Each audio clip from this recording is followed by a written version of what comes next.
Take a look at how NASA just made hearts race in their latest press conference, with detailed plans for Artemis 2, the first 10-day manned moon mission since Apollo 17. We're not talking about a landing yet, but rather an orbit. The landing will only take place during Artemis 3. At the press conference, it was made clear that the launch will take place no later than April 2026. But the team is stepping on the gas to maybe take off as early as February, as long as everything runs safely, of course. The latest announcements point to a launch date on the 5th February 2026 at 8:09 a.m. Eastern Time, which is 2:09 p.m. here in Central Europe. On that day, the launch window is 32 minutes long, which is more than enough. If something goes wrong, a delay is certain. The dress rehearsal and the crew equipment test are coming up, and the Orion capsule is almost ready for launch. But is that realistic? Let's dive into the facts, the challenges, and what this mission means for us, the Mars Dreamers. I'm Sirwan, and this is Mars Chronicles. Let's go. For all of you who are new here, Artemis 2 is the second step in the Artemis program after a 30-day uncrewed test flight of Artemis 1 with 4 astronauts, Commander Reed Wiseman, pilot Victor Glover, mission specialist Christina Koch, and Jeremy Hansen, the first Canadian in deep space. They board the Orion capsule, launch with the Space Launch System from the Kennedy Space Center, and orbit the moon on a hybrid free return trajectory. The name of the capsule has been set as Integrity. That means they use the gravity of Earth and the moon to return without major correction maneuvers. Similar to Apollo 8 and 10, the mission lasts about 10 days, and depending on the launch date, the crew is supposed to pass the moon at an altitude of about 5,000 to 6,000 nautical miles, or 9,260 to 11,100 kilometers farther than ever before. No landing, but tests of the systems that are crucial for Artemis 3, where we are supposed to land on the moon for the first time since 1972. Let's start with the preparations. The Space Launch System rocket is already mostly stacked in the vehicle assembly building, a milestone emphasized by Launch Director Charlie Blackwell Thompson.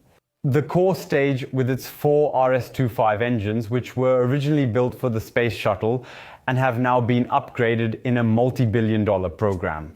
The 2 solid rocket boosters and the interim cryogenic propulsion stage, the S, is ready. I'm really excited that we're making progress toward the moon. But every time these components are mentioned, I can't help but think of all the disastrous and ridiculous decisions they're based on. Anyone who's been watching Mars Chronicles for a while knows what I think of this rocket and why. And just to be clear, I didn't just make up my criticism out of thin air. It's based on reports from the NASA Inspector General. But let's get back to the topic. The Orion capsule, including the service module from European Space Agency, is in the Launch Abort System facility and will soon be brought to the vehicle assembly building to be stacked. The next steps are end-to-end verification tests, tests of the abort system, the capsule, and a countdown demonstration test. Or in short, countdown demonstration test, where the crew puts on their suits, boards, and does COMP checks.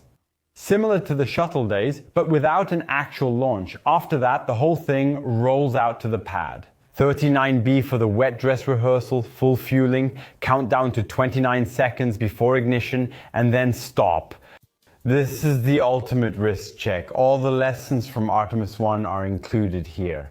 Because, for example, there was a leak at the refill valve. The affected valves were modified and adapted to the procedure to minimize leaks. If everything goes smoothly, you can open the window on February 5th. Usually available in the evenings for 4 to 8 days per month, depending on Earth's orbit, moon position, and weather.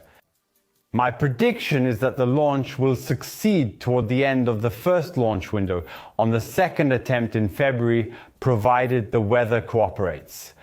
Write in the comments what you think. The flight path is a masterpiece of physics.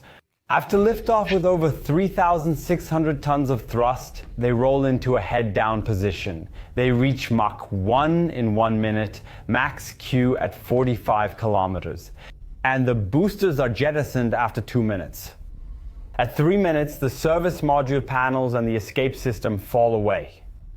From that point on, there's no turning back. After main engine cutoff. At 8 minutes, the core stage separates and the interim cryogenic propulsion stage puts them into an elliptical orbit of 28 by 2,222 kilometers.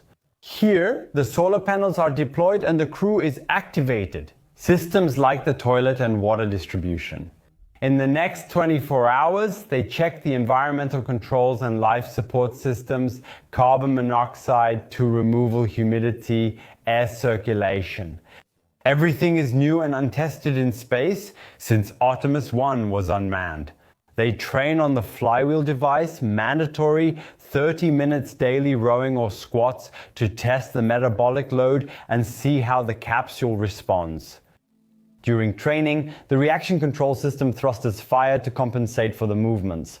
The galley with the small kitchen where the food is stored and heated comes into use.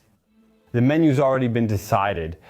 The crew gets pasta, shrimp, mac and cheese, and personalized tortillas to maintain nutritional values. Not too bad, I would say. By the way, if you want to get news like this and other space updates directly in your inbox, sign up now for the Mars Chronicles newsletter for free at Marsh and Icon Space. The link is below in the description.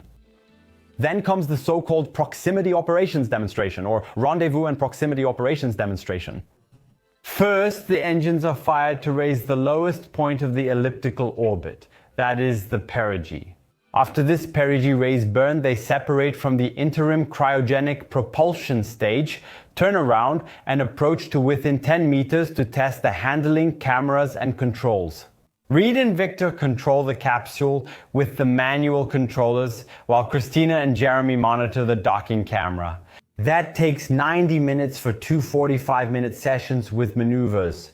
And it's crucial for Artemis 3 where they will dock with the SpaceX Starship. After that, a separation burn, and after a nap comes the Translunar injection burn with the main engine of the service module. If that fails, other thrusters will take over to reach the moon or abort the mission. And then the crew is on their way to the moon. The journey there takes 3 days. During this time, the suits and other systems are tested. That's up to 144 hours of survival with the food, water, the toilet, the fire suppression system, medical checkups, and radiation protection drills in the floor of the capsule under the storage cabinets. The crew wears sensor kits for the Archer study, which examines sleep, activity, and interaction.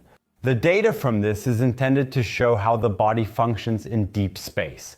Saliva samples are taken for immune biomarkers. They are supposed to provide information about stress hormones and antimicrobial proteins. Blood samples taken before and after the mission will document the course of nutrient saturation and cardiovascular health. Other standard measurements include balance tests, muscle performance, an obstacle course after returning home, and a simulated extravehicular activity to study changes in gravity. Essential for Mars, where months in zero-G end. During the flyby, the moon will appear to the astronauts like a basketball at arm's length. The crew spends a full day making observations. No checklist was created for this. Instead, NASA relies entirely on trained geologists here. They will be searching for color differences, details, and other features. Cameras inside and outside document everything. The Earthrise will be especially exciting again. I'm really looking forward to that. NASA also said in the press conference that the crew will see parts of the moon that Apollo didn't see, which is definitely true. But they also said that this way they might be able to identify new interesting landing sites. However, that seems a bit strange to me, since we've already mapped almost the entire moon with satellites. That sounds more like something you say just to have said something. The sensors on board are also supposed to track space weather. Cosmic radiation on the capsule and the suits is continuously measured while the crew flies around the moon. The return journey starts after circling the moon. The necessary course corrections are made to ensure a free return. As few corrections as possible should be made during the return. Now we come to the hottest part of the entire journey, re-entry into the atmosphere. With Artemis 1, the capsule skipped over the atmosphere to gradually reduce speed. This led to unexpected ablation, meaning wear of the heat shield. They want to prevent that with Artemis 2. Apparently, they didn't want to change the hardware either, so NASA decided to enter the atmosphere at a steeper angle and skip the bouncing. That's called a lofted trajectory instead of a skip entry. That brings the finish line closer to San Diego and means a shorter range and accordingly less gas buildup. And that's meant to protect the heat shield. Re-entry starts at 22 kilometers altitude, and through the controlled rolling motion, known as the bank maneuver, the capsule steers precisely into the landing zone. 3 parachutes slow it down to 24 kilometers per hour before splashdown occurs in the Pacific off the coast of San Diego. For the recovery of the capsule, Navy divers first approach, check the area for ammonia, and open the hatch. The crew boards a rescue boat, from where they are then taken to the ship by helicopter. Orion is recovered with balloons and ropes and shipped back to the naval base in San Diego. But let's be honest, February 2026 is ambitious and the timeline is tight. Originally September 2024, then April 26. Delays due to heat shield problems and complications with the life support systems. The Space Launch System is absurdly expensive at over $4 billion and slow. The solid rocket boosters have their limits and are also just a political compromise. Like everything else on Artemis, even if a leak occurs before launch, like with Artemis 1, they could fix it on site thanks to modifications to the refill valve. But if a solid rocket booster has a problem during flight, then we all have a huge problem. 3 CubeSats are joining the mission. One from Germany is studying the effects of radiation on electronics, another from Saudi Arabia is dedicated to space weather, and the third from South Korea is analyzing the biological effects of radiation. They are released after separation from the interim cryogenic propulsion stage and then operate completely independently to collect valuable data from deep space. In summary, Artemis 2 shows that space flight is made up of iterations from red dress to flyby with new technologies like laser communication and avatars. February 2026 could work, but I wouldn't be particularly surprised if there are delays. Write your thoughts in the comments if you enjoyed this update on Artemis 2. Subscribe to Mars Chronicles and give a thumbs up. Thanks to all channel members and Patreon supporters. If you also want early access to our videos, you can find all the information about it below in the video description. I'm Soen and this was Mars Chronicles. Thanks for listening. Per aspera ad astra.